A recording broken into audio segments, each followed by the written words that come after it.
Hi, and welcome to the Lone Star Play Podcast, where we sit, eat, chat, and repeat. I'm your host, Patrick Scott Armstrong, and we are coming to you from Austin, Texas. The Lone Star Play Podcast is produced by Texas Real Food. Go to texasrealfood.com, and you can search your city for local restaurants, stores, butchers, farmers markets, and more who are using organic, fresh, artisanal, and local sources. It's a fun site that brings all natural options all together. All right, guys, and thank you for joining me for our special 50th episode. That's right, 50th episode. Yeah, it's crazy, right? 50 episodes. So I just want to thank everybody who's listened, watched us on YouTube, or followed us on social media. You know, none of this is possible without you. So thank you very much for supporting us, subscribing to the podcast. And you know what? If you haven't, please do us a favor. Look, it's the 50th episode. I never ask favors. Go on to whatever platform you listen and just leave us a review somehow. That would be awesome. Positive one would be ideal, but, freedom of speech and all. So maybe I just opened a can of worms. I didn't want to. Anyway, we're still going strong. In fact, we just keep getting better. You know, every week we just keep getting better and growing. Guests keep getting better. We're, as you know, we made sort of a pivot, halfway through the season. Well, really kind of at this point, episode wise, really a third through. The pandemic hit in March, and we basically almost had to scrap the podcast. So, yes, that is, crazy, right? And what do? We pivoted. And what did we, on top of that, because we were remote, we knew we could go after anybody. So we just opened up the books and started contacting, I don't know how you want to put it, more, famous Texans, right? And they responded. And look, we've had some people say no. Okay, probably more than some people, but you got to keep going. You got to keep sending, and that's what we did. We sent a bunch of stuff, and people responded. And yeah, we got a lot of people on, and you guys have been enjoying these great podcasts. That's how we've been getting all these new listeners. So thank you to everyone that's just joining us. Don't forget, we got a nice back catalog of stuff. It's a little bit different. Again, we used to sit in a studio and eat some food. And talk with the guest. And, now we've pivoted. Now we're just remotely talking to people. And because of that and, COVID and whatnot, we're not eating or anything or ordering out. So, yeah, it just totally changed. But at the same time, we're still able to have these great conversations virtually. I think, first of all, the technology is there to do it. And again, we're just able to reach a wider assortment of people. They don't have to be in Austin for us to interview them or come to Austin. So, we're able to reach out to people that have left Texas or still live here or had an experience and whatever, moved on. So, yeah, it's been really, really nice. And we're excited about the pivot. We hope you are too. Stick with us with the journey. We're going to continue. We have a lot of great guests lined up and great episodes coming out. And, there's going to be some surprises. Look, we hope to be the best podcast in Texas. Okay, that's going to happen. That's my goal. I go for what I want. And, as a team, I think that's what we all want. And, I don't know if everyone else that does a podcast with me here is behind me, but that's what I'm going for. So I hope they are too. I know they are. I'm just kidding. Okay. So, so really excited about that. So thank you to you guys. And there's a little backstory. So yeah, stick with us. Great stuff coming. All right, look, before we get to our guest today, who is Casey James, all right, maybe I should have said that at the beginning, but I didn't. I'm going to give you guys a little behind the scenes, top 5 things that sort of happened, to us in the podcast that are kind of, crazy, embarrassing, whatever, just some stuff that's kind of unusual. So, so we'll get to our guest, Casey James, who was on American Idol, famously finished 3rd in the finale, almost won it. They almost read his name. They didn't say it. So anyway, it was a great podcast. I'm really happy that Casey's on the 50th episode. We just really connected. It was a great, like he said, it was like old high school friends, getting together. I couldn't agree with that sentiment more. We had such a great time We laughed so much. And yeah, it was just so much fun. It started off just hilariously, and you'll see why when the interview comes around. And yeah, just a great down to earth, Texan. I love talking to Texans. I'm glad that when I talk to famous people, they're Texans. You know what I mean? So I just know that there's going to be this cool side to them. Hopefully they haven't lost that about them. Even if they've just come here and stayed a while and lived here, right? We're not all born here, but when we come to Texas, it all becomes a part of us. So anyway, God, not to get all sentimental. Yeah, hey, it's the 50th episode. I'm allowed to do what I want. So okay, all right. Where was that? Oh yeah. Okay, top 5 things that happened to us behind the scenes in the podcast. Here we go. All right. Number 5. Okay. So it was a guest not wanting to eat. This is when we were doing the show. We had a studio. People would come and I would order food and we'd sit down and we'd eat. So this one particular, you know what? I'm not going to say it. Okay. I don't want to say any names. I'm not going to say any names. All right. So this one time we had the guests come in and they didn't want to eat. And it was kind of funny. It was hilarious. And I didn't take offense. Look, it's not a big deal. It's actually happened a couple times, to be honest with you. So I can't even just say one guest, but it was just kind of like, okay, yeah, well, we're not eating, and no problem. So, it was just I'd already ordered food. I had it there. Then I didn't eat, right? So it kind of just threw the podcast, these episodes, but they were good podcasts on their own, the conversation. So at the end of the day, didn't really matter. We pushed forward, but I thought that was funny. So, okay, number 4. All right. Power going out. I was doing a podcast. I can't say name here because this is funny, with Nikki Stringfield. Okay. And we're like 20 minutes in and the power just goes out. Boom. I think I said in the podcast, I'm not sure, but that never happened to me. I've been doing podcasting, I guess, for like 5 years now. Not with this particular podcast. We launched I can't even speak right now. We launched in January 2020, right? So we're a very new podcast. We're halfway through, the year. Anyway, yeah, the power just goes out, everything, boom. And I'm just, just not having a good day. I was already not having a good day. And that actually has to do with number 1. But we'll get to that. So yeah, that happened. Power goes out and I have to reschedule with her. And, I felt bad for her too. She took time out of her day and I just hated that, right? That's what bothered me the most, is that the guest suffered.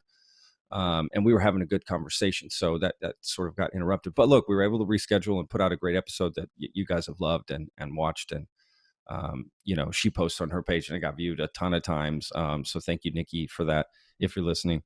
So yeah, power going out, crazy. It didn't ruin any of my stuff. So, if you're a podcaster out there, or you do anything, you're recording or something, have a surge protector. Okay. That definitely helps protect all your equipment.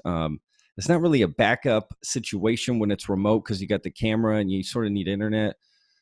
So yeah, you could be recording your own audio, but what does it matter? It's the conversation's done. We could have used the first part of it, but I didn't want to connect the two. So that's what there is a 20-minute Nikki Stringfield, episode there's a partial episode that will never be heard, never. I have it, maybe one day, who knows? Anyway. Okay. All right. Number 3, right? And that's going to be, again, I won't say names, but I had a guest and their assistant wanted to be on the podcast as well. And that can happen, I guess. It's not a problem. But what I didn't know is that they would be chiming in during the podcast, which I would have to then edit out, right? Telling me where to go with the conversation. So that kind of bothered me. That was just unusual. I'm not angry about it or anything. It was just unusual. I'd never done an interview like that. So I don't know how I feel about that. I'm used to just doing podcasts. It's just the first time that it happened. I've had people, listening in, and maybe they're signaling the person they're talking to say something, but not directly to me, right? So, look, I don't really like, you guys listen to the podcast, it's very free form, and we just sort of open a conversation. I think a lot of the guests, when it starts, it's kind of like, where's this going? And then, as you find out, it just blossoms into this beautiful thing. They say one thing and then it just clicks one thing and boom, you have this great organic conversation. That's why it feels so real and intimate and great. And, hopefully unlike anything that guest has done, right? I want to give you guys a good example of a guest interview that they've never had before. So anyway, yeah, that talking in my ear, it was just kind of just threw me off. And yeah, you guys will never know what episode that was, but and you can't even tell, I handled it like a champ because I am. Okay, so let's move on. All right. Number 2.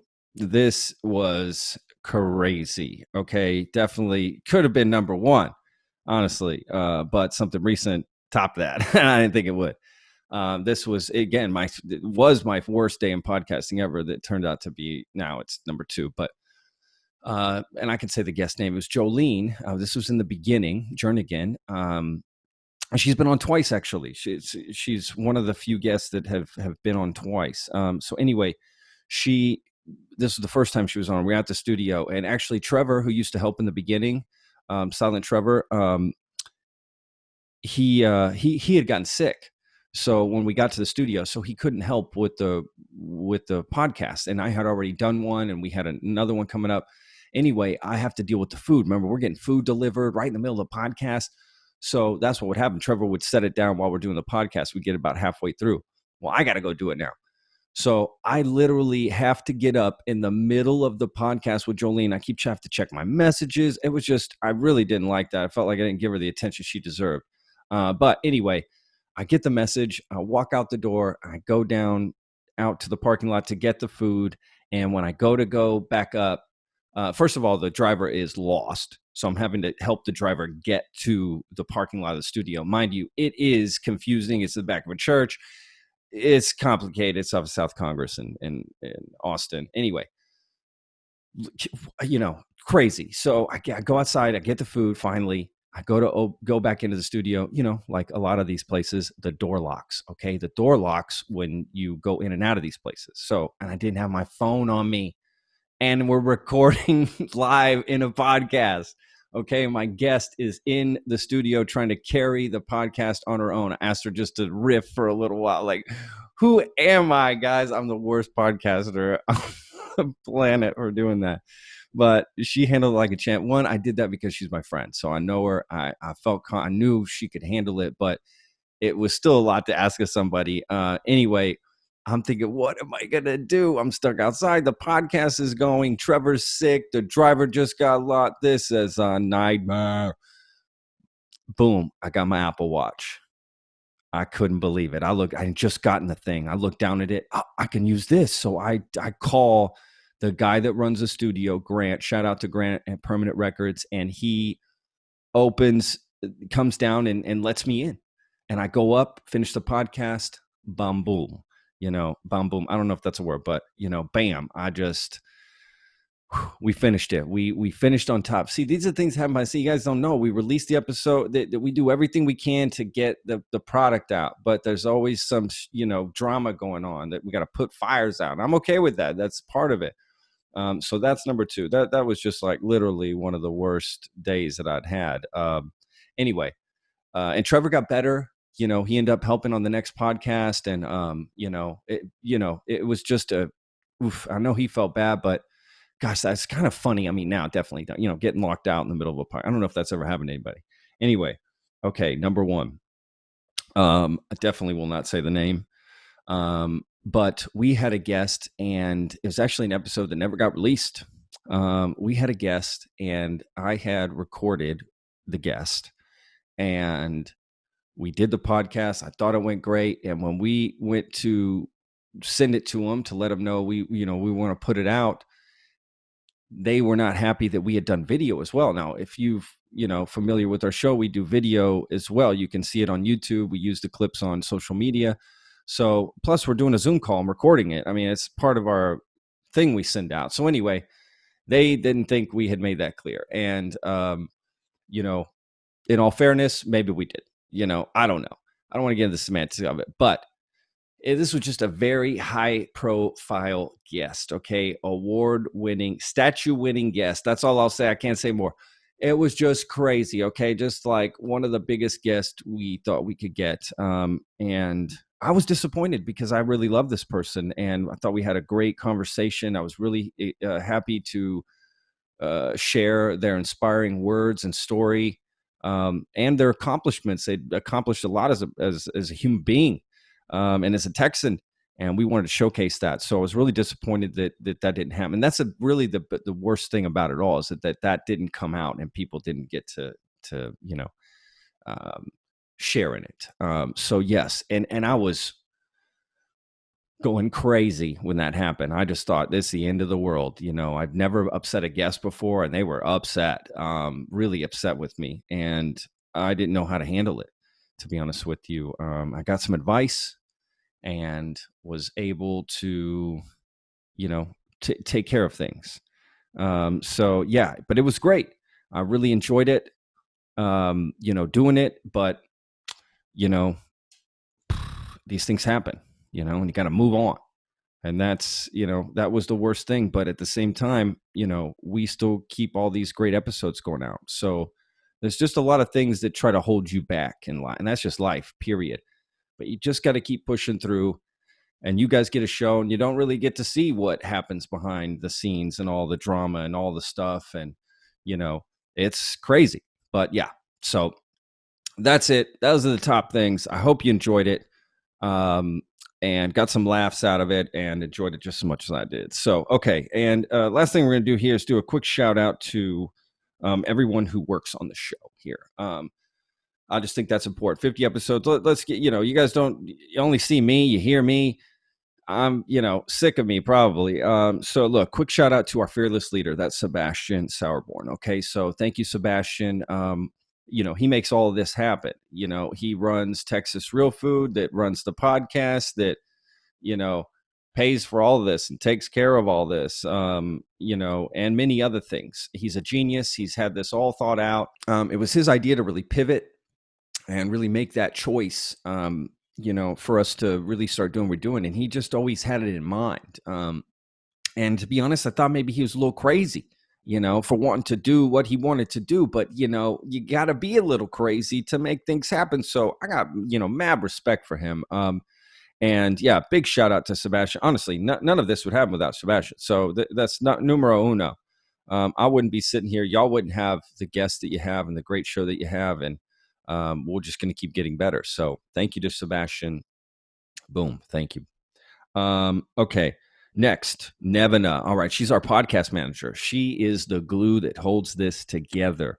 Okay. That is the truth. Without her, I wouldn't even know what to do. Okay. She handles everything. I really look to her to a lot, because I'm a bumbling idiot. And she is just amazing. She handles all posting, and it just helps with a lot of decisions of the show and the direction of it. And, finalizes things with guests and gets that last thing scheduled, and sets up times, handles any issues,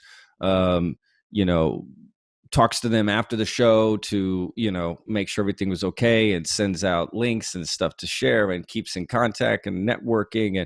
And she just knows a lot. She works on other podcasts.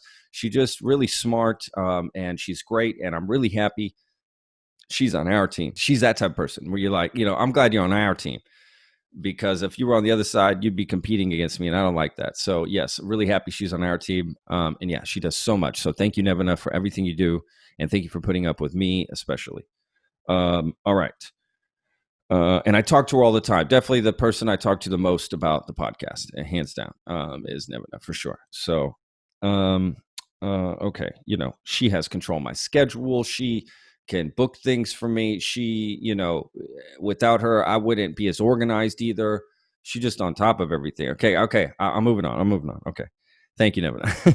All right. And next is Corey. Corey is a new addition. She came on basically at the pivot here, and she's basically the one that's the initial person that sends out, the email to book people. So she's been doing a great job, really, crafted a beautiful, crafts these beautiful emails to all these people, to their contacts, their reps, their agents, whoever, And we've been getting some great people, and she's just really great, really positive. You know, and I'm so happy to have her on board. You know, without her, we wouldn't be having the guest that we have either. So she sort of sets it up. Nevina comes and, you know, spikes it. And then I don't really know what I do now that we're talking about it. I just show up and talk to people. That's it. I do the talking. So yes, thank you to Corey. She's awesome. Really happy to have her as well. So we've got a great team. And yeah, between Nevin and Corey, that's who, you know, really is making this happen. And oh, you know, how can I forget? Emmett. My gosh, sorry, Emmett. Yes, Emmett. Emmett developed this thing. Okay, what am I talking about? Emmett and Sebastian and I developed this thing, but really Emmett and Sebastian really had a good idea to do a podcast, so it brought me on and I helped. I don't really know what I helped with, but they, you know, Emmett's sort of the, you know, creative content director, if you want to put it. You know, he handles all, making sure the sound's good, the studio, video, making sure I do these things right, that I edit the episode right, and, you know, make things, you know, sound good and whatnot. I've leaned on him so much. You know, he's taught me so many things, and yeah, really, really happy to work with Emmett. And we do other video stuff together. We just had a good time. Look, I've stayed at his house and I've drank whiskey with his mother. Okay. In England, in London. So, you know, I know him. I've seen him in his whitey tighties when he walks around at night. Sorry, Emmett. I just threw that out there. I just threw you under the bus, dog. I'm just kidding. He doesn't. They're red. They're not whitey tighties. They're reddy tighties. So like Union Jack, like little whitey. Anyway, okay. So Emmett, you're the man. You know, helped develop this. He's awesome.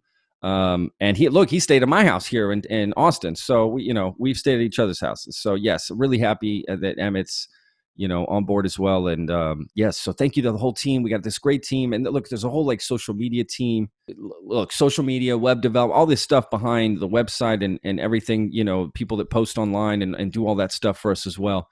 You know, there's just a whole other team even behind us as well. So just thank you to everybody.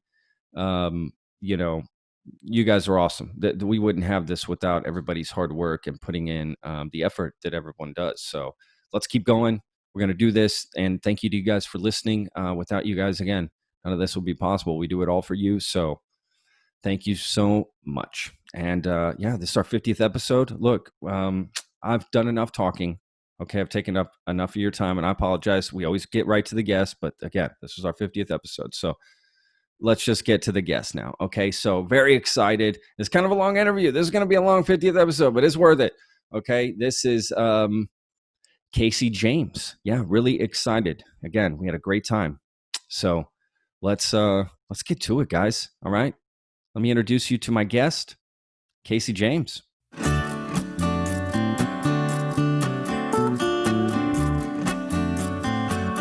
You got a nice little setup there. This is it. Why? Yeah, this is my job, so I gotta look professional. Not me, dude. I'm not wearing pants. Okay, well, I'm just gonna admit something. Me neither. This is the first interview I've ever done where neither of the dudes that I'm just right off the bat too. We're just like, that's the first thing we admit. Just let it be. It's real. I'm pulling the curtain back. I'm just literally pulling the curtain back. I'm gonna let everybody know I never wear pants on the podcast. I mean, it's just, you can't see it. It's pointless. It's pointless. Although my wife would probably wish I did. To be honest with you, yeah, she's. How are you, man? I'm good, man. I'm good. I'm really happy to be talking to you, brother. Hey, right back at you. I appreciate you guys reaching out. This is cool. I'm a Texan to the bone, man. So anything that's Texas oriented, I'm all about it. That's what I'm talking about. Absolutely, man. Yeah, it's this podcast is great. Just getting to meet people that are from Texas. Honestly, that I had no idea. I did know that you were from Texas. I had actually seen you on American Idol, so you know, I knew you were from there. And you grew up in. If you don't know that I'm from Texas, then you don't know anything about me. I mean, well, I'm like the epitome of the Texan that's always yelling about how awesome Texas is. So trust me, everybody that knows me knows I'm Texan. That's what I'm talking about. Yeah, And man.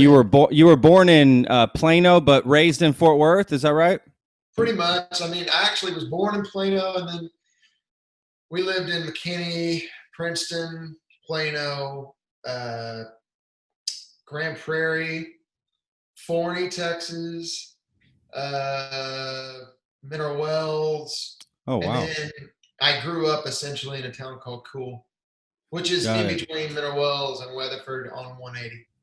got it. Okay, yeah, I actually grew up near Fort Worth as well in the HEB Grapevine Colleyville area.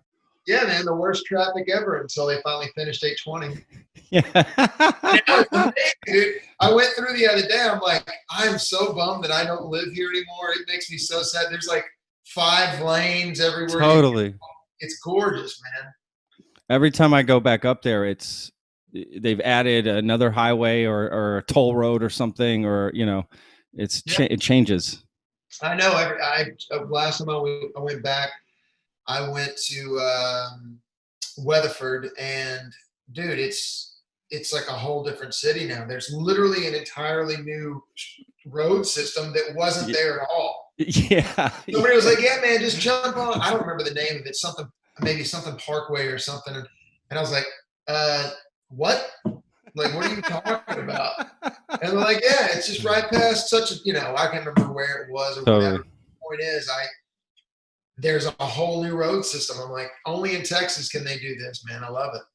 Like overnight, except they can't Yeah. manage to finish 35. I'm in Austin, and Yeah, you're in the struggle city. I mean, you're not nearly as bad as Houston though, so that's good. oh yes, Houston is a nightmare. Good people, horrible road system.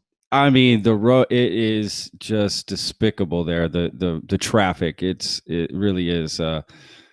But you're right, beautiful city, and just that's kind of Texas. Like Dallas has some congestion too, but they have, just like we were talking about, they got all these roadways and everything. Fort Worth as well. They just built it in a way that Dude, I you love it. know, It's grid.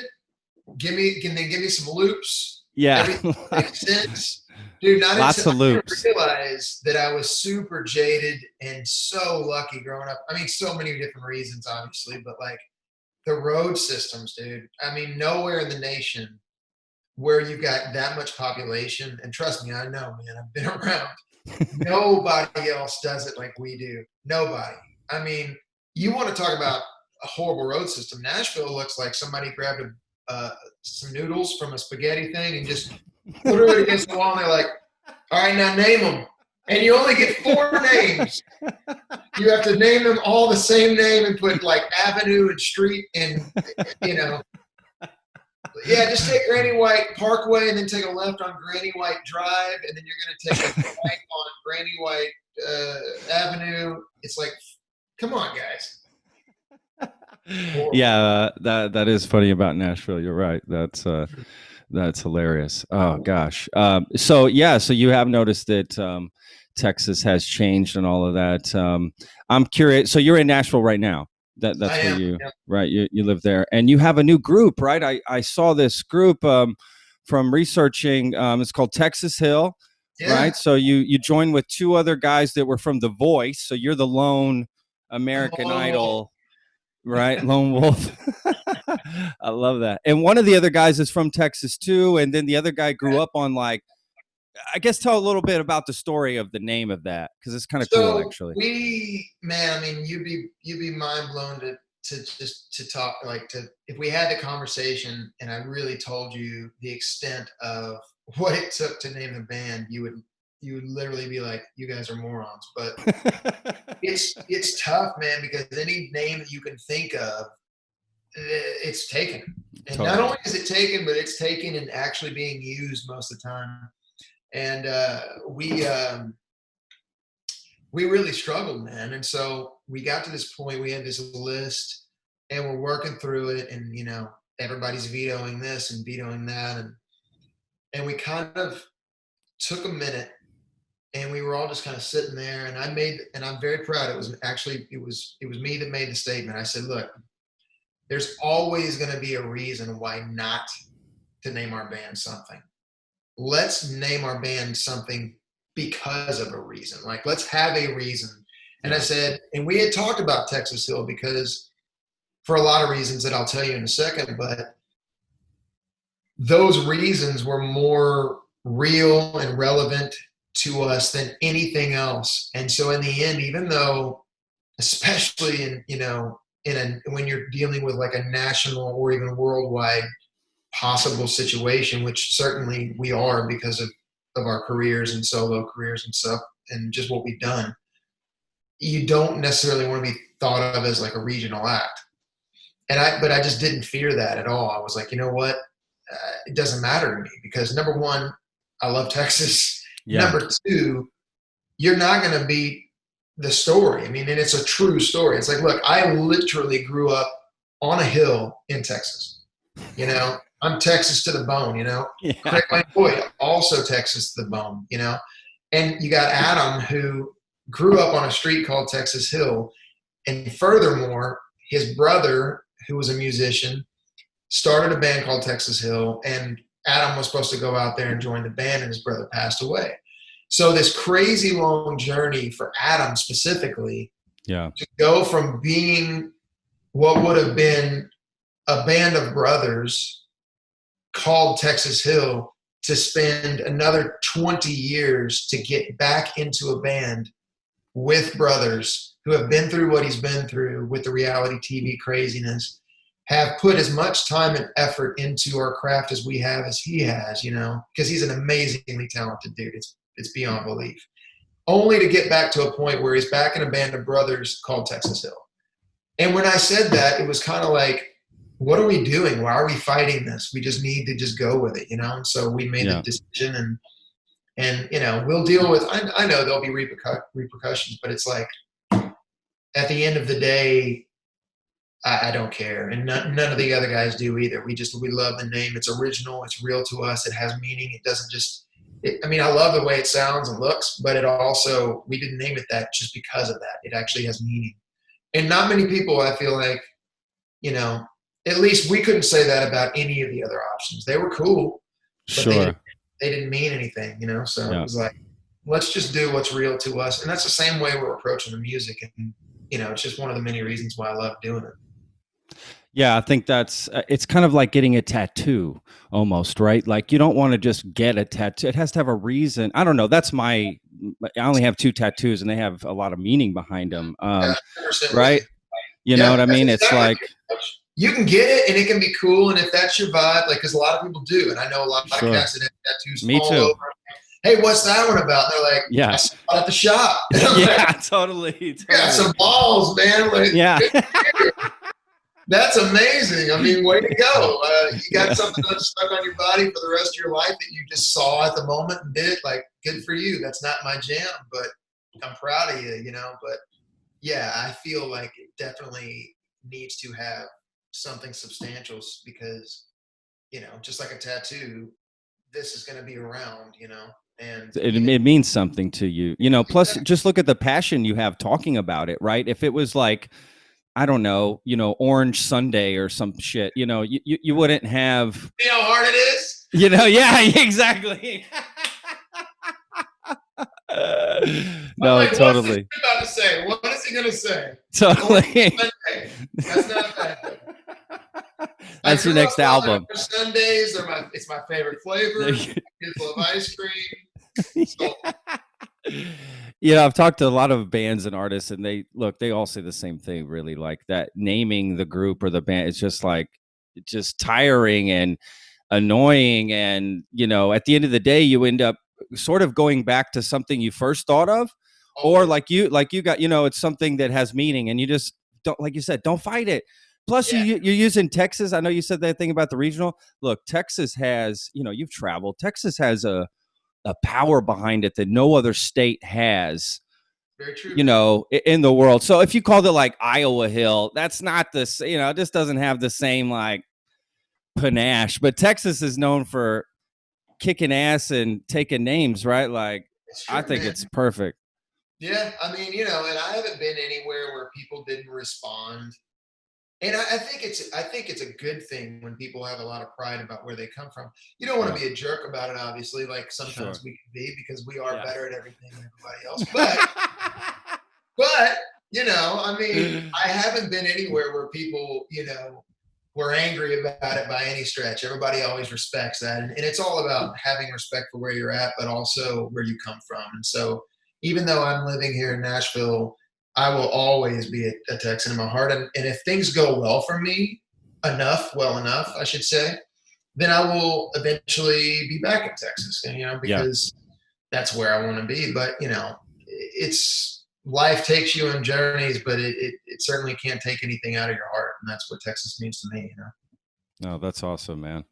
That When came you out a were, little bit more poetic than I thought than I meant it. it's beautiful. We should just end it right there. Like just Yeah, thanks boom. for having me, bro. Yeah. Thanks for having me. Thanks for coming on. That was just magic. Um, I love that Texas is such a part of who you are because it is for me too. Yeah, man. And what obviously you're known for American Idol, but obviously known for many other things. But that's really you got your big break. But I'm watching your audition tape today, Oh Lord. and yeah, I thought what I loved about it was first of all you never really watched the show. Like I just love You that you just didn't went in and you were just like, fuck it, let's do this, let's give it a go, and your shirt's off by the end of it. So apparently you like taking clothes off. What, no pants, no shirt. Dude, you know what's wild about that situation is that I legitimately didn't have any thought in my mind in regards to the situation at the time. Like, I, it was beyond me that was going to be on TV at the time. And Yeah. so, like, the moment hit, and I was like, and strangely enough, if you watch closely, like most people kind of feel like it was the girls, like I think it was Victoria Beckham and Cara DiGuardia that were kind of really hinting at that, but it just started with Victoria saying Oh something yeah, they about my hair. demanded it. It was They Randy Jackson that actually said, "Well, why don't you just?" And I was like, in my head, man, there was this just moment, and I was thinking to myself, I mean, I take my shirt off every day, all day long. If I'm out in the front of the house and working or doing lawn work, or I'm on the beach or at the pool or whatever, or just most of the time not wearing a shirt anyways. So what, I don't care, you know what I mean? And I thought to myself in that moment, I just felt like there was this balance going on where they were kind of deciding how important is this to this dude? Like what would yes. he do? Wow. And after I did it, I was so embarrassed and I was so scared that I wasn't going to get the chance to let people know that I wasn't just a joke. Like, hey, I did actually put in 10,000 hours on my instrument and want to play and learn how to sing, and play endless hours and endless nights in smoky bar rooms for next to no money. It's like, but I did come back out like the next few like segments of the show, and I feel like I did a decent job of representing, myself in a way that was helpful, and it got me through it. It got me through the next round. So looking back, I know that it was the right thing to do. But man, it certainly could have went a really different way. I could have been that guy that everybody sees, like, oh my God, you're the guy. And still, I guess I still am. But at least I've done some other things that are good. Hey man, anybody says anything to you, it's like, hey, what have you done? Like, bitch, I was on, like, fuck you, like, god damn it. That's what I would be like if somebody said something to me like that. I wouldn't even care. I mean, it's just Well, hey awesome. man, the cool thing is like if you can make a difference in people's lives just by existing, and then use that influence to be a positive force on their life, that's a great gift. Like that's an amazing blessing. Like I think about how many people, like if my neighbor wants to go out and change people's lives, like it's a lot harder for him. All I got to do is like walk outside and be nice to people. It's so much easier, and so it's a huge blessing. I mean, it can be a burden. Anybody that says otherwise is full of garbage. But Sure. because we have bad days, it's like being a waitress or a waiter. It's like you might have a horrible day, and people are going to be hammering you and messing with you, and you just have to be respectful of the place that you have in the world. And I think the people that can do that are the people that can handle it better. You know what I mean? Like Yeah. overall. And I've Yeah. never really struggled with it too much. I mean, there have been a couple moments in my life where people were so disrespectful and weird that it kind of gets underneath your skin. But it's so rare that people do it that way. Most of my encounters and interactions with people, whether they know me or not, are really good. You know, That's awesome. they're Yeah, nice. I would hope so. Yeah, of course. There's always, there's assholes everywhere, no Oh yeah. matter who you are, right? I Hey, mean, read the news. yeah, exactly. Exactly. That's exactly right. Yeah, gosh. And plus, look, you got Simon Cowell to sort of criticize you, right? Like, I think a lot of people would just want to do it just for that. Right. It's crazy Right. because I mean I didn't know I knew nothing about it going in. Yeah, that's what's so crazy about it. That's what I love about it, though. Well, it was weird, man. If I'd have known more about it, I might not have done it because I'm so opposite as in my mind's eye, you know, and maybe that's not true because our perception of ourselves is never what you know what really is. But I feel like overall, generally speaking, it's more of like this you know, you know, like that kind of stuff was big. Let me hold the highest note for the longest amount of time, Sure. and I'm the guy going, okay, how quickly can I get this note done with to get to the one that I really like, you know, whatever. But it's just it was never about that to me. It's just a very different approach. It doesn't mean it's a wrong thing for somebody to do that by any Sure. means. Some of the artists that I love the most are that way, Yeah. um, but it's rare for me. Generally speaking, I'm looking at people that I'll give a great example. People call him slow hand, Eric Clapton. You know, he's not out there dancing and Totally. I mean, like, it's like, dude has spent insane amount of hours becoming an amazing musician, and he does what he does. And if you like the music, then you like You're the music. in. You don't need Uh-huh. fireworks and dancing people on the stage, and you know, it's a different approach. So There's time. There's time and place for that, right? Like it's just exactly. yeah, 100%. I mean, do you think that's why? I mean, I know you love playing guitar, and that's such a big part of who you are. But did you like having that to lean on so that you didn't Oh have to, think of that? dude, if I wouldn't have been allowed to play my guitar, I wouldn't even have approached it at all Yeah, because I you do. couldn't take instruments before, right? Or From what what was I the rule? understand, that was like my mom is the person that actually recommended that I do it. And I had heard, I mean, it wasn't like I grew up in a hole or something. I mean, you know, Sure. even though I didn't have TV, I had heard of the show, you know, and so, you know, it was in one of those situations where uh, it just didn't cross my mind because I was unaware that you could take an instrument. And Got it. it really wasn't at that time. I was so young and naive in my ways of thinking and doing things that I was very judgmental of people that took that route. I was like, well, how dare they become, and it was jealousy, number one. Sure. Of course. Number two, man, who am I to judge how somebody gets to where they are trying to go? I mean, look, if you want to paint houses, there's no book on here's the right way, you know. And in my mind, there was the Casey James, this is the way it's got to be done. And honestly, not only was I wrong, but my entire premise and the way that I was thinking about it is wrong. It's like, look, man, if you've got a dream, do everything in your power to make that dream come true. Follow your heart.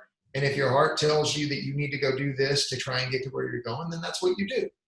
And then it's funny because as judgmental as I was of those people, I ended up being one of those people, and then dealing with people that used to be like me, Sure. saying, "How dare you do that?" And I'm like, "Look, man, I get it, I understand, but man, look, I'm doing the exact same thing that I've always done, but now I'm doing it for a lot more people that know who I am, and man, I couldn't thank God enough for that blessing." So you know, you live and learn, and it's certainly changed. That was the beginning of a whole new revolution of my thinking Sure.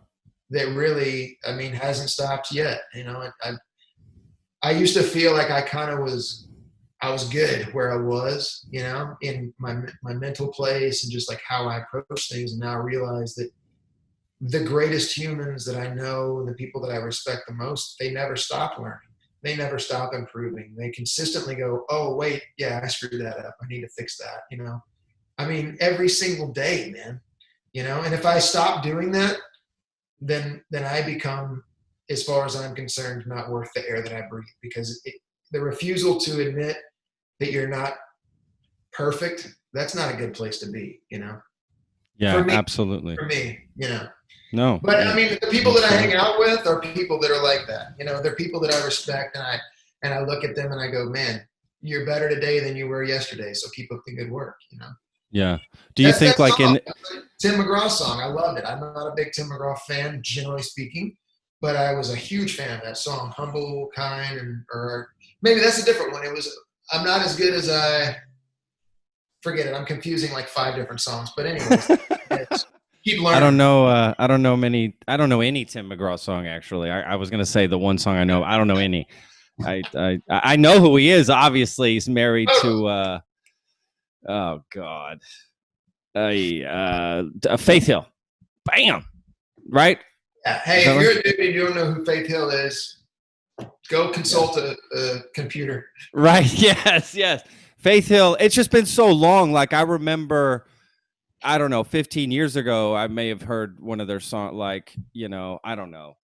Whatever. I'm not the good guy to talk to about this. We're talking to you about it. You're supposed to know. You know what I mean? Not me. I'm Nice not stuff, supposed to know. nice stuff. Yeah. So I just anyway, put I just push it on my guests. Like I just blame them and it works out. I'm curious maybe if at the beginning of your career, right, of getting into American Idol, do you think like having because you talk about the people around you, and I think that's important. Something I believe in too is having good people around you, successful people, keeps everything going, even for yourself, motivated, inspired. Do you think at the beginning maybe you didn't have the right people around you, and that sort of they were influencing you, even maybe, and changing that up, or there's no doubt, man. You just nailed it right on the head. It's a conversation that never ends in my household, and it's one that I think is maybe the most important aspect in my mind. Like if I'm giving a speech, that's a gigantic portion of it is having the right, not only the right people around you in terms of like inspiring you and making you feel um, hopeful, and I mean not being drugged down by those around you, but also having the people around you in your business that are the right team of people, because dude, yeah, you're not going to succeed in the music business if you don't have a good team of people, period. I don't care who you are. don't even don't do it. Don't think about trying to do it on your own. It's not going to work. It's not going to happen. You can't do it. There's too much to handle, number one. Number two, you can't be the guy talking about how, I mean, you can be, but nobody likes that guy. You don't want to be the guy talking about how great you are. You don't want to be the guy trying to negotiate a deal for yourself. It's just not good. And there are times in my career where I've had to do it. And in the beginning, you have to, because it's actually it's a good way to be. You learn business, you learn how to treat people, you learn respect, you learn getting put in your place and having to do things you don't want to do. You learn all that, and it makes you a better person. But there comes a time when you begin to grow and your business has to grow. And if you don't get the right people around you, your business will die. Dude, it's exactly the same way as any other business in the world in that sense. Like if I go to the juice bar down the street yeah, and I walk in and the little girl that's working the counter is rude as heck to me, then I'm not probably going to go back. It doesn't matter how great the owners may be, God-fearing, Christian, loving, kind, amazing people, but it's like, dude, you have to be aware of who's representing you. You have to be aware of who's beneath you, who's above you, who's next to you, and those people have to have the same heart, and they have to know exactly what the goal is. And if you're not telling them, then you're not doing your job. So it's like there's so much that goes into it, but you nailed it on the head, man. Without a team, it ain't happening. I don't care what it is. yeah, As yeah. far as I'm No, concerned, it's a I good mean, point. somebody can, I'm happy to be proven wrong at all times because I say things like I know them definitively. But in reality, in my head, everything's said with a question mark at the end of it. But as far as I'm concerned, that's the way that I approach it. And even to this day, man, I still don't have the entire team set in my own personal business like I want it to be. And that's simply because it's hard. I mean, it's hard to find people that are all of the things that you want. It's like that sign on the wall at my old music shop that said, if you want it done cheap, it won't be fast. If you want it done good, it won't be cheap. If you want it, that thing. Yeah. It's like you got to have all of those the parameters that you want to have met. And those need to happen, and if they're not happening, then really you kind of should hold out until you. And maybe that's a wrong approach. Maybe maybe I'm wrong. Maybe you just hire whoever the freak you want, and better people will come along and steal their jobs. I don't know, but that's not Well, the way. it's worked so far for you, man. So if it Hey ain't man, I'm broke, don't sitting here fix it. doing an interview without pants on, so Yeah. Life is good. Yeah, you've made it. You've made it. You can tell your wife now. You've made it. that's it. That's it. This was the moment. This is it. This is the moment. Kids, take notice. Dad, no pants. Saying bye, exactly. Saying bye to them. Actually, they're going to go swimming. I don't know if you've noticed, but about every 30 seconds or so, I get a "Okay, baby, love you." I get a screaming kid. How many kids do you have? He's going to give me a hug and a kiss. Hold tight. Oh, I love it. Hi, buddy. Love you. Say hi. Hey, buddy. Say wave hi. He's gonna be shy. That's okay. My nephews are the same way. Okay, go to mommy. Love you.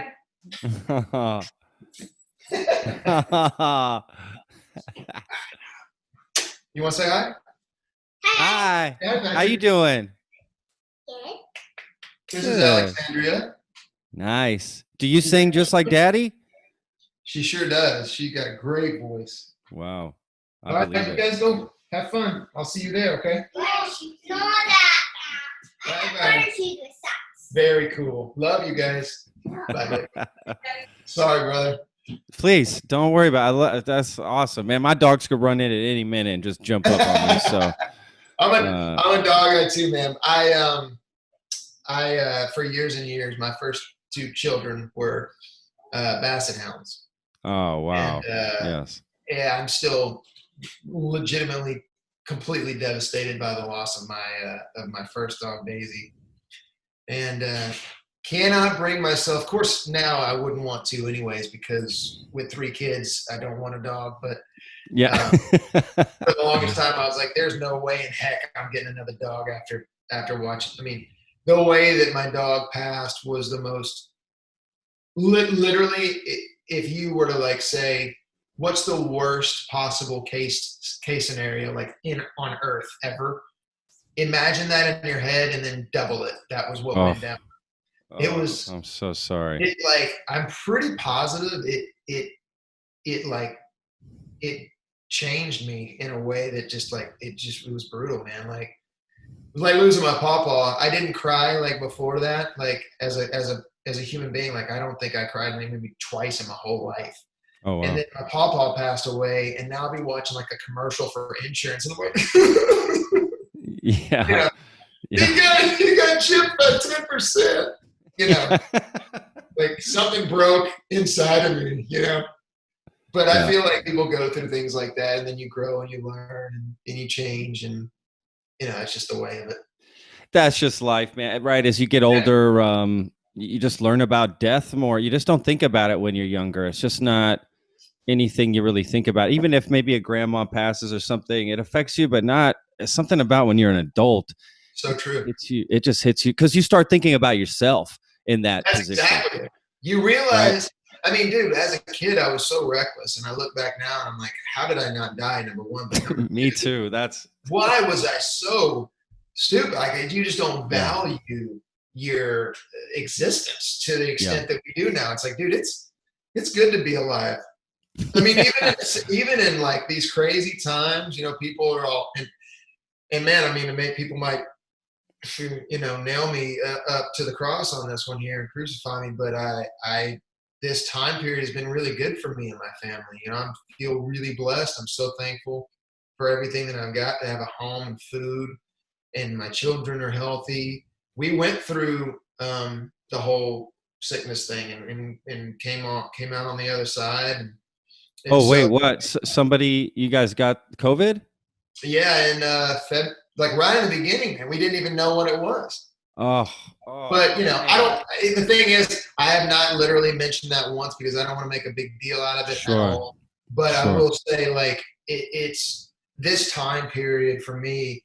It was, man. It was like God knew that I had tons of stuff happening, and I, you know, for me, it was like this is a time period where I can accomplish goals, spend time with my family, and and that's just my approach in general. I don't really watch the news because I'm going, look, if, and people might think I'm naive or whatever. I mean, I keep enough of an eye that I understand what's going on and whatnot, but I try to not get bogged down into it because I feel like, generally speaking, a lot of folks are just looking for boogers. You know what I'm saying? They're just looking for something to be angry about.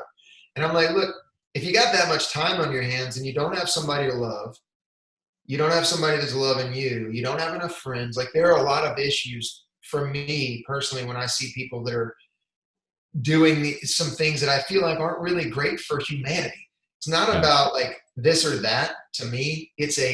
I look at things on a gigantic scale. It's like, dude, I love human beings, period. That's where it ends for me, right? It's like, if you're a human, you have my love and my affection. Now, people can definitely do things to screw that up, but like, as a general rule, like that's my deal. And so I try to not get bogged down in things that don't really affect me. It's like, dude, I woke sure. up this morning, no one was throwing rocks through my window. I had my truck sitting in the driveway. I got food in the pantry, and the sun still's coming up, so we're good. You know, Yeah, the yeah, rest of it, man, it's out of my hands. And if there comes a time where I feel like my way of life or the safety of my children is in danger, then that's a whole different deal. But man, for me, where I'm at, thank God that's not the situation. So it's rough because people ask like how I'm doing in this time, and I'm like, yeah, I'm yeah, doing great. yeah, Like, yeah. I don't want to say it really. It's like, No, man. Gosh, I know exactly what you're saying. but it's very controversial. I feel like to say that, it's like, Yes. almost people want you to be depressed and down, and I'm quite the opposite, man. I see the bright sunshine shining down on me even through the storm, Yeah. which is the I whole actually think point of it's a positive thing. yeah, I agree, which is the whole point of the song that we released. I mean, we weren't even planning on the Texas Hill thing, wasn't even Yeah. planning on releasing that song. It was like, man, this is a message that people need to hear, you Yeah. know? It's a There's perfect for this always time. Yeah. there's I mean, always so think about what humanity as a species has gone through. You know what I mean? Like this is a small moment and a small blip, no matter how huge it seems to us. I mean, let's read some history, folks. You know what I'm saying? The yeah. feudal like the system that was in place for like during like the plague and stuff. I mean, like you were 90% of people on the planet were peasants, and there was no way out of that. No way.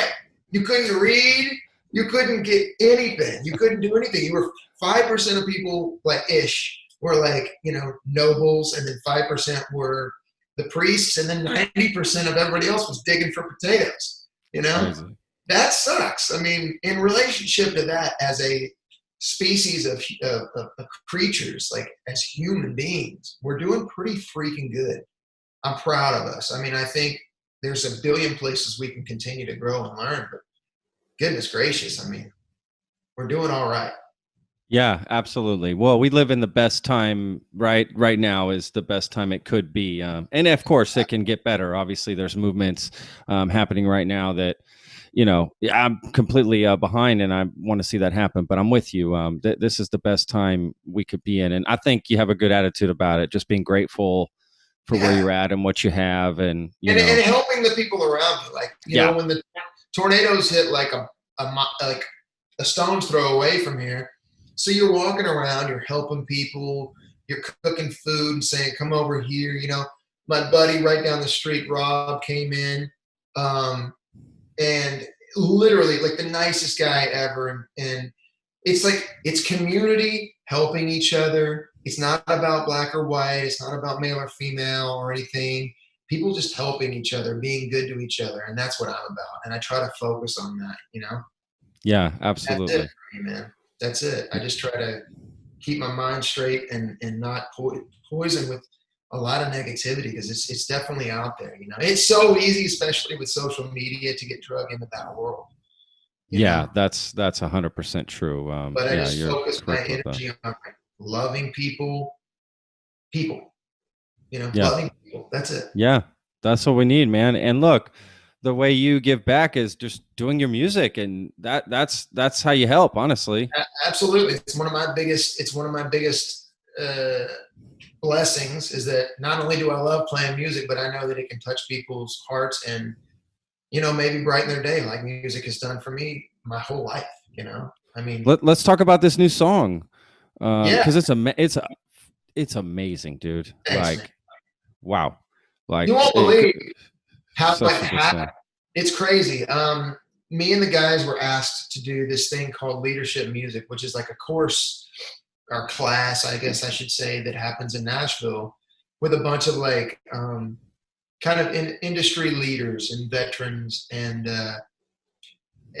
just really kind of the cream of the crop of people that are in the business. And they do all these different uh, classes. Each week it might be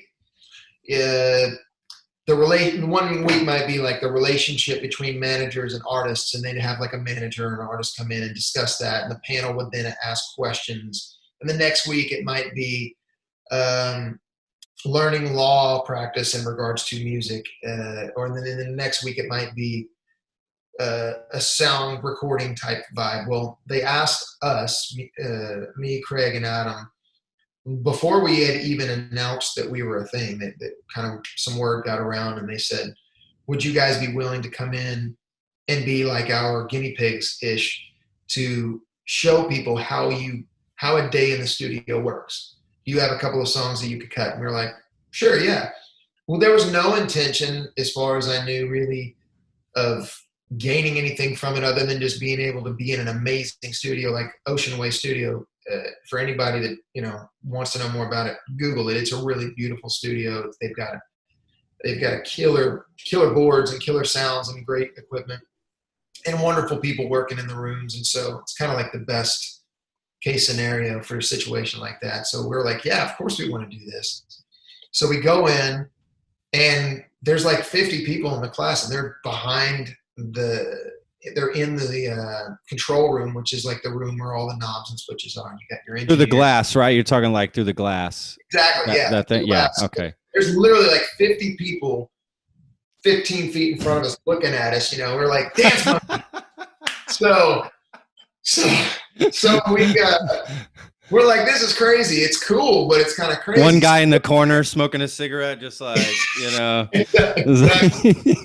So I'm like, this is wacky, but we're having fun with it, and thankfully, I feel like we were feeling good vocally, and so we did it's not fully live, because what we did was we got a click. We knew the tempo that we wanted. We got a click, and we knew that where the piano was back behind the control room, so we didn't want Adam back there by himself playing the piano. So I played guitar and sang. He cut the piano. But then what we did was everything else was live. So the stand-up bass, Craig singing, me singing and playing guitar, and Adam singing, and we cut it live. Wow. So it's literally, we're standing in one room, you know, singing this song, and man, it felt so good when we did it. You know, everybody clapped, which is, if you know anything about Nashville at all, nobody claps. You know, you have to pay people to clap. You know, it might be the golfers clap, you know, but it's not a big clapping city. And I'm not surprised, because there's so much talent here.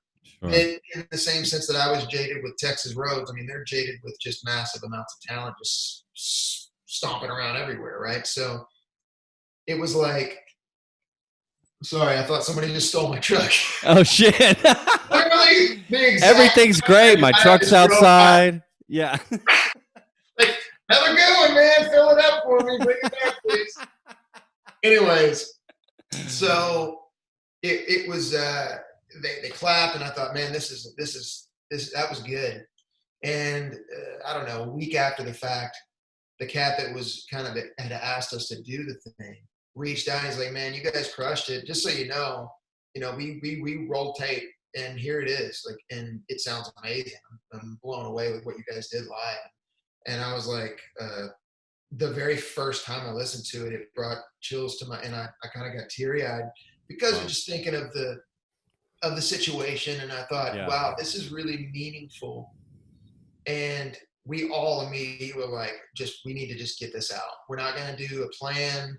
We're not going to try to talk strategy. We're not going to go for radio or do ads or wait for anything. We're just going to get it out there and let people hear it. And man, I couldn't be more pleased with the reaction that we're getting so far. And the honest truth is, you know, even if one person heard it, I'm happy, you know, but so far it's like, it's doing so much more than I thought it would. And I'm thankful for that. I mean, the obvious thing is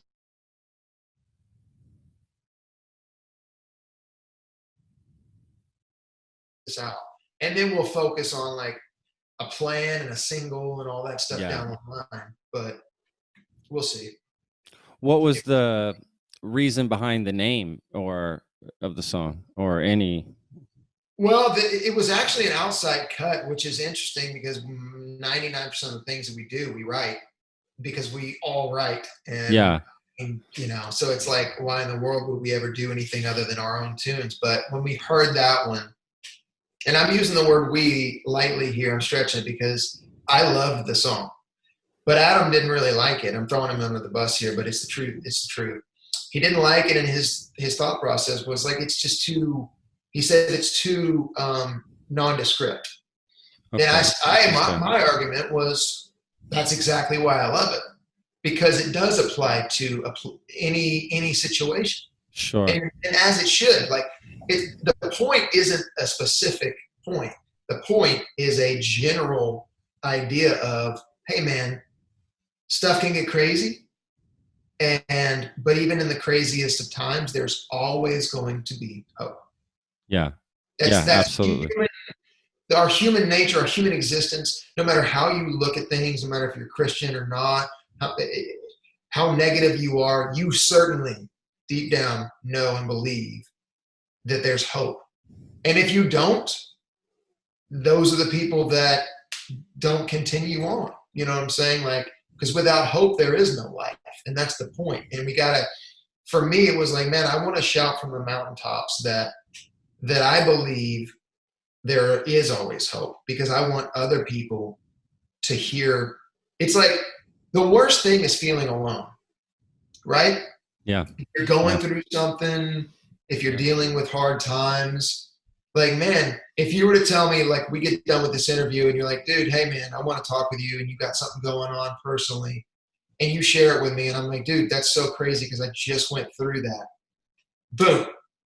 We now have something that's tighter than we had before, and it's meaningful, and to me, it's inspiring. It brings me hope. All of these good things, all of these positive things that come from knowing that you're not alone. And that's really, for me, what this was about. It was like, man, I want to get this out there because I believe wholeheartedly the message. And I think other people believe the message, that there is always hope. No matter how crappy things get, man, you can always believe, because if you're at the bottom, there's nowhere to go but up, you know? That's It's right. a lot of cheesy like things I'm saying, but they're all true, you know? They're all true. It's real. And so that was it, man. We heard the song, and I begged, literally straight up begged Adam. I was like, dude, please give this a shot. And Craig was on board with it too. He's like, man, I love it too. And Adam, being a very reasonable human being, which was very surprising to me because he's kind of a wild card, if you get to know him. He's a little bit insane in a funny way, but he's crazy, strangely reasonable. And after we kind of made the case, he was like, yeah, okay, let's do it. And then we sang it, and it was like, yeah, we're doing this song. So we've been singing the song for like a year. Oh, wow.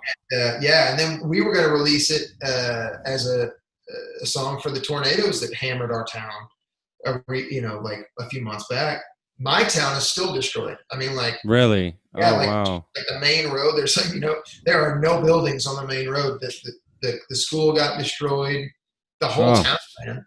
It's been weird. I mean, setting aside the fact that we're doing an interview, this is a very, very boring moment. But I'm going to tell you, like, weather-wise, we've been like every front that has gone across the United States of America. The line of the front of the thing has gone right through my town, like every one of them. So every time there's a storm, it's like, great, here come 85-mile-an-hour straight line winds. Great, here comes 5 tornadoes. Great, here comes, golf ball size hail. Every time it's like, dude, just one storm. Can one please. storm Yeah. happen Please. Yeah. somewhere else? You thought you left tornadoes leaving Texas, right? I Like, know, dude. hell? Brutal. I mean, but hey, again, it is what it is, and here we are, and so I'm good. You know what I mean? Yeah, you're pushing through it. Well, I think the message for the song, like you said, it being nondescript, is kind of like a horoscope, right? When you read a horoscope, it can be interpreted the way you see it. But I think that's a good thing because, like you said, anybody can connect to it. Like I connected to it. I found in my own memories and my empirical, evidence, right, that my own experiences, all of a sudden I'm filling in details and Right. I'm connecting it, and anybody can do that. It's like a simple recipe that you can fluff up yourself and add things to. Yeah, I love that because I mean, there's a time and a place for me for like hey, I went down to Joe's bar and I had kamikaze, and I sat next to Samantha, and she had black hair and blue eyes, and we got in the 1973 pickup and we went down the Olson Avenue. It's like we can do that, but that's only going to apply to me. You know what I mean? Exactly. Yeah. That's it. And everybody else is going to be going, know anybody named Samantha? Yeah. So there's a certain amount of that you can push into things, and you obviously want songs to be original to yourself, meaning wise, and even sometimes the specifics of things if that's important. But with the song like this about hope and about the human spirit, it doesn't need to be specific because we're not specific. I mean, we are all human beings. You know what I'm saying? It's strange to me, man. Like as a general rule, and this doesn't really connect it in a large way to what we were just talking about, but it just came into my brain is like it's so strange the thought process that I think so many people want to be different. They're like striving and struggling to be different. And I just want to like shout it from the mountaintops like, hey everybody, you're the only one of you. Nobody else like you in the whole universe. You're the only one of you ever. It makes me nuts because I'm going, we should be striving as a race, as a species of human beings, right? To say, where are we alike? When I meet somebody, I don't need to know how different I am from them because I know that they are as different from me as anyone else. We're all one of a kind. We're, not to sound stupid, it's like a snowflake. There's no two that are the same, right? Yeah. Or whatever. Like that's the idea for me is like, let's find our common ground because those are the places where we can find some sort of space to connect. Because otherwise, I mean, why are we striving to be something that we already are? It's a crazy thought to me. But anyways, no, but you're right. Off topic. No, you're not. That's that's absolutely, man. It's great advice. For people. I think it's probably something you struggled with, which is why you think about it a lot. I mean, that's how I am. Yeah, I've always felt like I've never felt the calling to be different ever. If anything, I've felt the calling to find common ground with people because I grew up in I've had an eclectic life. You know what I mean? I've spent time with people that are very wealthy, and I've spent time sleeping in the back of my Jeep, and that's true, and it's not some cool story that I like to tell, it's the actual truth. I growing up with less than optimum situations, I do believe in the human spirit, man. I believe if somebody wants to do something, they can do it. And there are obviously always going to be obstacles in your way, whether that be other human beings or society's norms or whatever the situation is. But that's never stopped anybody else from doing anything. Why is it going to stop me? Why is it going to stop anybody? And the people that think that way are the people that succeed, period. I mean, I can always find some place to blame where things have gone wrong in my life. But the real truth of the matter is that if I struggle and strive hard enough, I truly believe, and not everybody does, but I do believe that you can succeed. I mean, my family, like I said, man, we come from humble beginnings, to say the least. And I feel extremely blessed to be sitting in a house this room is the size of houses that I've lived in. And it's not a big room. Wow. It's a normal room. Yeah. So that's where I'm at. And, I think the whole reason I'm talking about all this is because that song speaks to all of that for me in some way. I don't know how, but it does. It's, I guess in a sense of like, if you believe, to have faith and believe that there's always hope, then you're also saying to yourself that anything's possible. And I love that. To me, that's the strongest piece of the human spirit. Like, imagine if people were like, back in like the 50s and 60s, if the people said like, I want to go to the moon. And somebody's like, you effing moron, you can't go to the moon. It's the moon. And then the guy was like, yep, you're totally right, dude. I am freaking nuts. I want to go on a rocket ship and go to the moon. I am bonkers. You're right. I'm hanging it up. And then right now we'd be like, dude, I wonder if we could ever like make it to the moon. It's like, I love that idea, the human. And if you look at it, and I've just been getting more and more into history as I get older, but it's like, if you look at history, people that believe that are the ones that change the world, literally.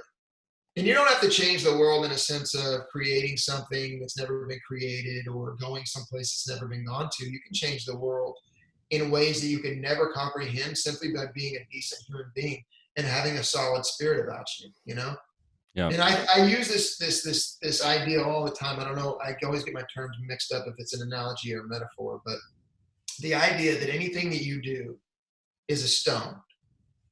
And when you make an act, when you have an action, whether it's words or a physical action or even a thought, that's a stone that you're throwing into a pond that's perfectly like glass, right? And every single wave that comes out of it is exactly the spirit of the stone that you threw in, right? So if you throw a bad thought in, everything that comes from it is bad. If you throw a good thought in, everything that comes from it is good. Interesting. Oh, I like and it's that. true because, like, you imagine like the drive-through stories where some dude in the morning is like, hey, here's an extra $5. Tell the person behind them that I'm buying it or whatever. And then that goes on for like 18 hours, And it's like, because people feel so inspired when they realize that other people can do good things, that they want to do good things, So the repercussions of one small, tiny little good action that you might make or inspire someone else to make can literally go on to cure cancer or save someone's life or change the world in ways that we can never comprehend. And to me, that's the epitome of faith and the belief in hope and that there's always hope. So all of it goes back, like, in a way, man, this song to me sums up my entire viewpoint on life itself, Wow. And that's deep. And I'm only finding that out as we're talking. So this is like a psychotherapist situation here. Appreciate it. I know that's not the term, psychological. Psychologist. I don't know the term. Meltdown. I don't. Think I'm live on NBC or something. I'm flopped there. Listen, I've heard that before. Are we live? We're not live. Yeah. Right? You can edit that out. We'll edit that out. We'll make that look good. We'll put like a straitjacket on you, CGI, just in that moment. Perfect. Oh wait, I don't have that kind of budget, so don't worry about it. Okay, forget it. It's all in. I don't care. Trust me, I've said way dumber things on live radio. Me and too, seasoning. man. Look, I've cooked on live TV a lot, and let me tell you something. There ain't nothing worse than trying to cook on live TV. I'm gonna tell you Oh that man, right now. that would be nerve wracking It actually. is nerve wracking. Yeah, I learned all my mistakes after the first time, Nice. because I thought you actually cook, but you don't. Right. No, not at all. I've done it It's once and I was like, I was so excited. And then they're like, cut. And I went, what do you mean cut? They're like, all right, now hold this. I was like, what the heck? Where did this come from? I didn't cook this. Yeah. That's me, man. Yeah, that It's was. I had totally, too many things going on. I remember I had an actual flame. I was like actually trying to saute shit, and I'm getting the host to like try to help me. Give her something to do. It just did not. And the next time I was like, okay, I'm just gonna pull it out from under the counter, right? Like, there you go. hey, Yeah. that, and So I learned. this, you put it in and then voila. Exactly. Yeah, I should have known from watching so many years of cooking stuff, but I don't know. I just thought this is how it's going to go. No, But anyway, I feel like you're probably, I mean, you're in the same age range as me. So I'm like, 40. okay, so exactly. I'm 37, 38 now. Don't know my age. Yeah. Quarantine. When you get to 40, trust me. Yeah. I start remembering now. I can't help it. No, so I mean, I feel like we did grow up at a time where it was like those cooking shows were like long. People had a longer attention span because life wasn't like, oh, we just Totally. talked to China and they said, oh, and sell, buy, Yeah. You know, it wasn't the same. It wasn't the same then. People would watch a show where nothing happened for over a minute. You know what I mean? Yeah. Wait, we're waiting on that to bake. Everybody, shut the freak up. You know. Totally. So it was like Julia Childs and the guy that puts tons of red pepper on everything. I can't think of his name, but Oh, Emeril Lagasse, is that who? it might be Bam, the Bam guy. Bam. No, not that guy, but no, it wasn't that dude. But there was another. There was a few, but I feel like they all kind of actually cooked. They did. They actually exactly pull exactly. crap out of the oven and be like, and here it is. Yeah. That came later. You're right. That came later. It was like, oh wait, they're not actually cooking. Yeah. Which, I love to cook. I'm not trying to, Exactly. whatever. You Yeah, learn. There's like 10, if there was 10 seconds of space that wasn't filled with something amazing happening, they're like, yeah, we're going to have to cut that out of the show. You walked from the stove to the oven. That was dead space. We need that gone. That'll be an edit. Boring. I cooked for an hour and a half and my segment was like 90 seconds long. And it looks like I really did what I did. It's amazing. It wasn't even a time lapse. How did they do that? Yeah, it's no realism. No, but whatever. That's who's got time for real life, dude? Come on. Zap me into the internet. I can live online. It'll be great. I don't know about that. I might. No, I don't know. I had a buddy of mine recently tell me this was like scary. This is one of those quarantine oh no moments when I'm talking to this dude that I felt like I knew pretty well, and he goes, "Yeah, man, the quarantine's teaching me a lot." And I was like, "Yeah, man, me too." And he goes, "Yeah, man, one thing I'm realizing more than anything is like we really never need to leave our houses ever again." And I was like,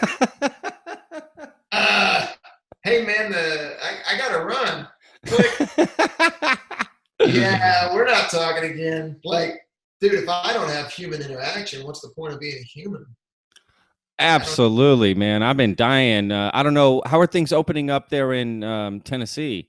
Really well, man. I mean, I don't even know anybody other than I know one other person that's gotten sick. And other than that, really, nobody that I even knows somebody that's gotten sick. And so that's in my hometown back in Texas and also here. And so I feel like my main hubs where I exist and all the people that I really know have not been massively affected or even really mildly affected in a way that like when I go out and I mean some people are taking precautions but not mostly.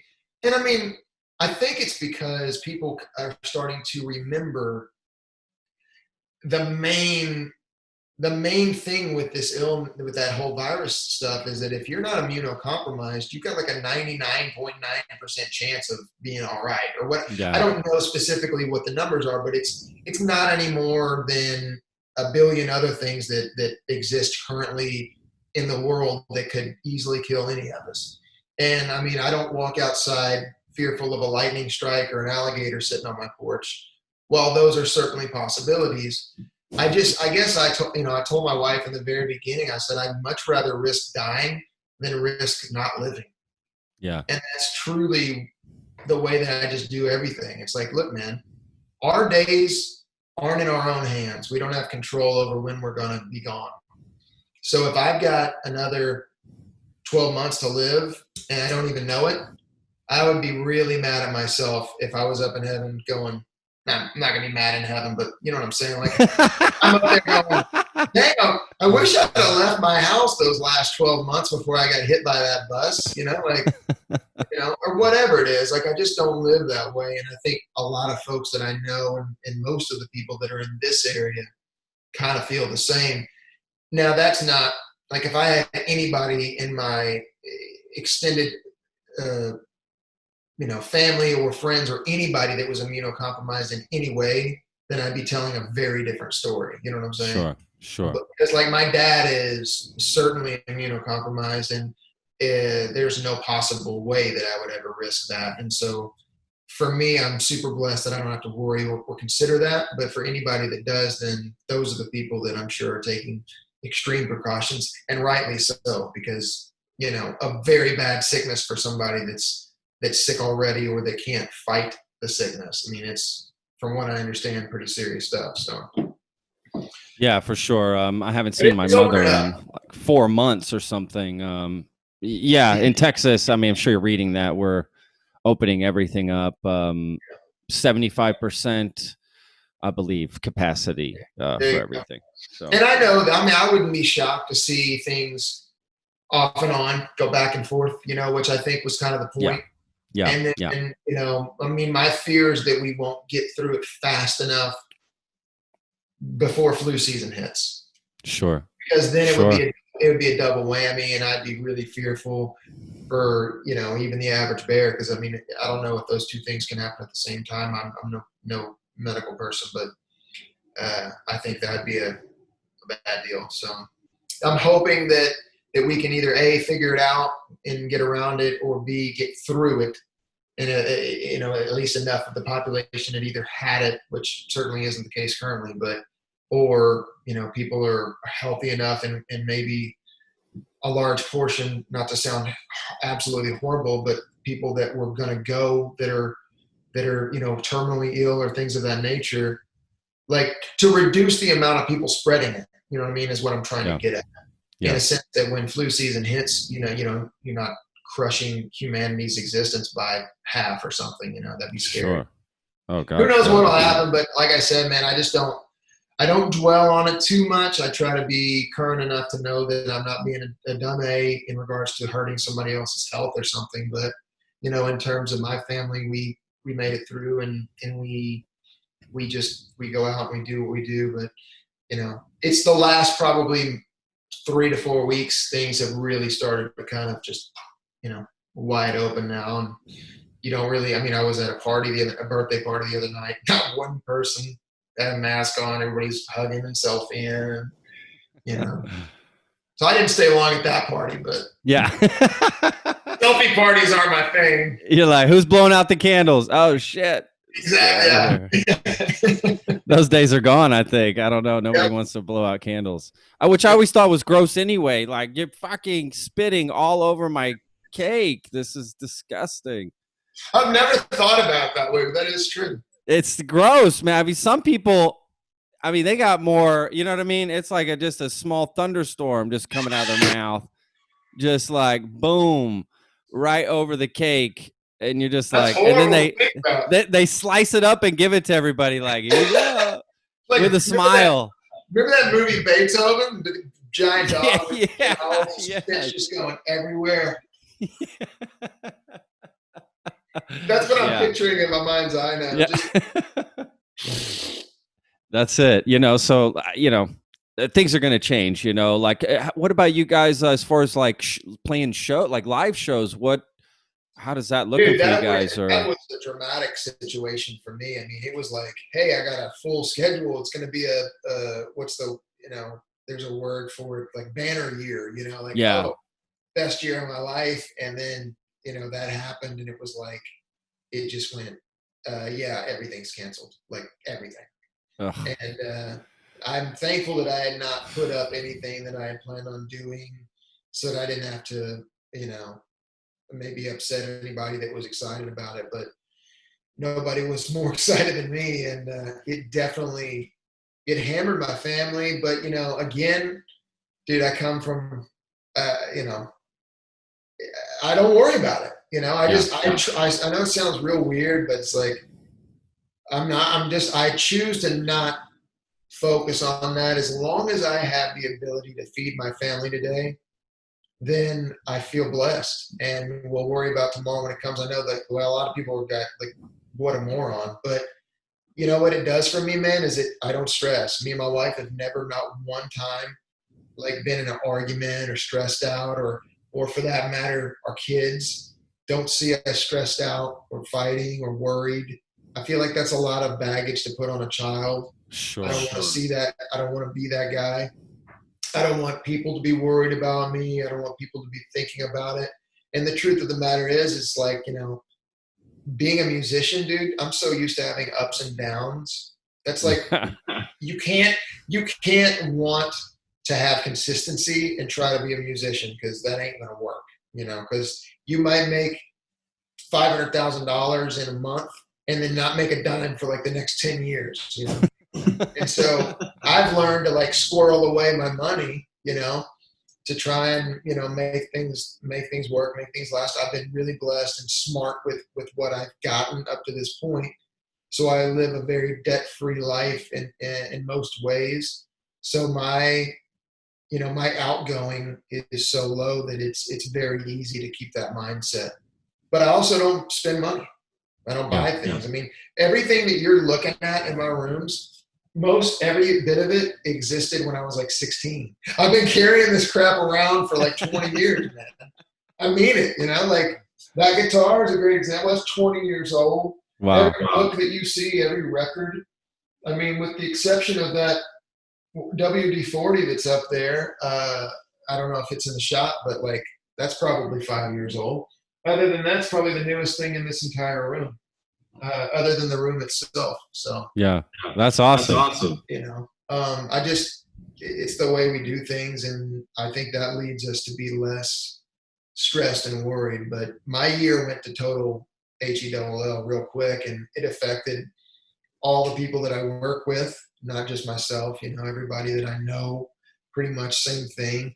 Live shows completely went away, and they're just now coming back, and I'm super thankful because, man, music, setting aside the fact that I make my living based on music, I believe wholeheartedly that music is a very, very important part of a human being's, psyche and heart. And without it, and without the ability to enjoy it, and specifically in a live setting, because I believe there's something, the sum of the parts is greater than or whatever that saying is, right? I feel I like know the saying, but I can't repeat it. yeah. I'm with I'm you. having a moment here, but anyways, the point is, there's something special about it when it happens, and I feel like that's really important for human beings to experience and be able to be a part of. And so I'm happy to see that it's happening, even if it's not happening on a level of like it was. At least it's happening, because even though there's a risk, life is a risk. What's not a risk? There's always a risk. There's always a risk in anything that we do. The risk is just amplified now. It's just, but this might be, here's what's crazy and people don't think about. It's like, this might be the best that it ever is. There's no rule book saying like, oh man, everything's going to be great and everything's going to be back to normal, and we'll look at this and we'll be like, oh man, we made it through. This might be the moment where everybody looks back and goes, dude, I really wish we'd have been enjoying this, because right after that, everything fell completely apart. Yeah. Not Wow. being a pessimist, I'm just saying, Sure. like, that the optimistic side of me is saying like, let's enjoy and be thankful. And obviously we want to be safe to the extent that we need to be safe. But I'm just, like I said, I'm way more about uh, not being afraid to live, than I am about being afraid of dying. Because I know I'm going to die. That's going to Yeah. happen. We all Yeah. are. Yeah. No, one of my favorite sayings: "Nobody's making it out of this world alive." You know.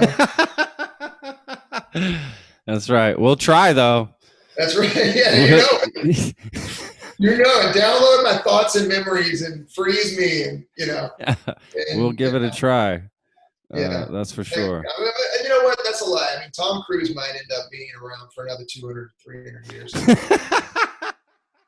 because the dude looks better now than he did ever. But other than that, the rest of us human beings, mere puny mortals, will be gone.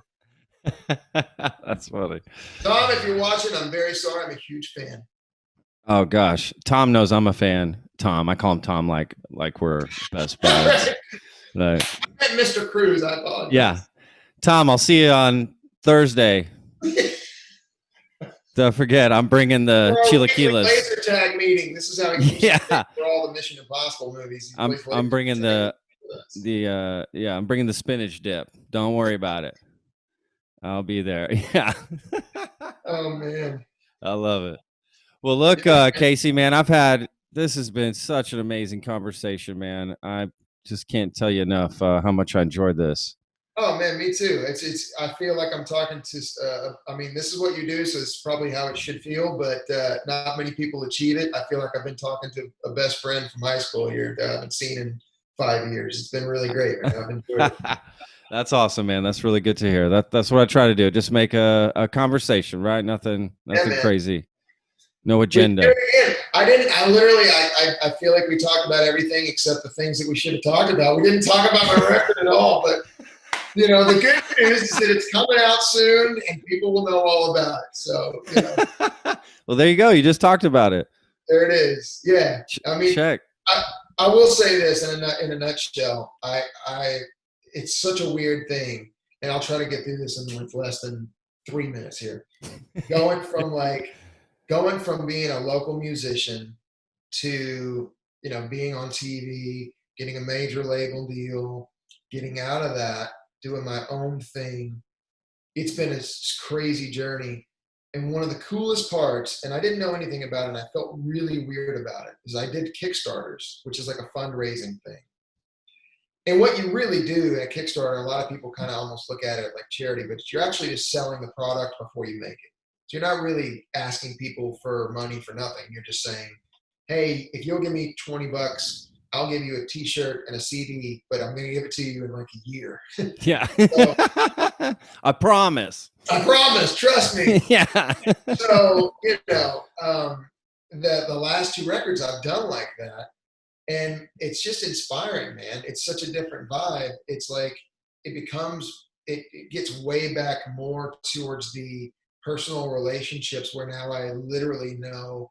You can't always keep up because there's a lot of folks that listen to my music and whatnot, but so many of them have become good friends, just like they used to. Like so many of my longtime friends, I picked up along the way on the road playing in Texas. Like, they were fans of mine before I was anybody to anyone. They just liked my music, they liked my voice, and because of that, we became friends. And now it's kind of the same thing. And this last record, I did the same approach. And man, and I'd be happy. I'll send you a version, like digitally, just between me and you to check it out. But it's so strong, man, in the sense that it's so real, open, honest from a lyric standpoint, from my approach vocally, from my musical approach. Like so much of it is literally live in the studio. And I'm really, really proud of it. And I'm excited because literally today and tomorrow, it's going to be in replication, which means like 10 to 15 days from now, I'm going to be holding the CD, which means I'm shipping it out to all these people that invested in it like nearly a year ago. Wow. And so, dude, to talk about being excited wouldn't even begin to cover it. which is why I'm very talky and happy and up.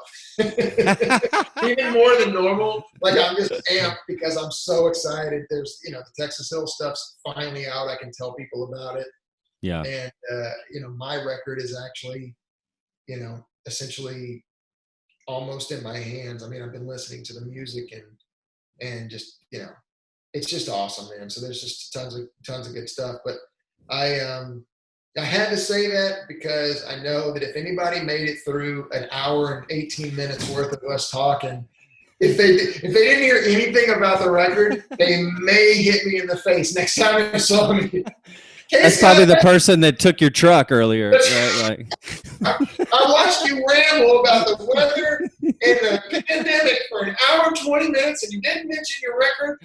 I'm no longer a fan. That's it. Oh shit! But that's it, man. Yeah, I feel like we covered the gambit of my entire scope of living and life, and this has been a blast, dude. So anytime. Oh, we'll get you back on, man. 100%. We'll get you back on. I would love to do this again for sure. I'll reach out to you next time we play in town. Where are you? Are you still in Austin? Yeah, I'm in Austin. I think we just booked we did just book a show in Austin. I think it's it's either in September or November. Either way, I'll get you hooked up. We'll get you VIP. Come on back. Oh man, I would love to. I'll be there, man. With t-shirt, front row. You know what? I would go get the Texas Hill hat to show you, but since I don't have pants on, we're not going to do that. I wish you'd have just accidentally done it and forgotten. Like, oh shit! Like, I'll try to remember and bring you one when we're on when we're out there. But either way, man, I'm serious. I mean it. This was enjoyable, and anytime, any place, you got my information. Just say when. That's awesome, Casey. I really appreciate it, man. Same here, same goes for Austin. So, hey, if you need anything when you guys come down for the show, I know lots of good food places, right? I'm a chef here. I owned a business here for a long time. Second favorite thing in my life, other than music, outside of, God and family and country and Texas, is food. So we will definitely make a trip and go hammer down on some really good food. Yes. I'll hook you guys up and take you guys some really cool, badass places you wouldn't even know about and get us hooked up. Badass food. Baby. I love it. That sounds like a plan, brother. Done, and done. Well, good, man. I hope enjoy the rest of your day today. Again, stay safe with your family. My best to you guys and to your new record, man. I'm really very excited. Can't wait to listen to it and all the Texas Hill stuff too, man. So just really proud of you and really excited. Man, thank you. And thank you again for reaching out. This was a lot of fun, man. I was not expecting it to be, I knew it was going to be good just because I checked some stuff out, but I didn't realize it would be this much fun. So I appreciate it. Awesome, man. Well, thank you again, Casey. We'll talk soon, brother. All right, man. Be safe. All right. You too. Bye-bye.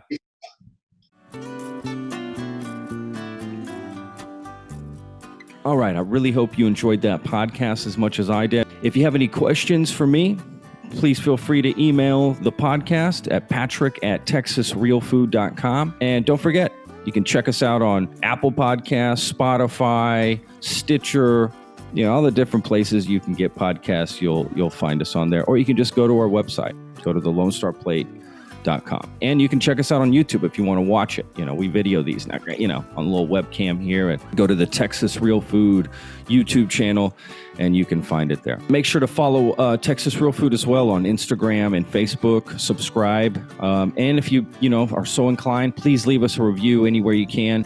Follow us on Spotify or leave a review on Apple Podcast. That would really help us out. Thanks again for listening. Really do appreciate it.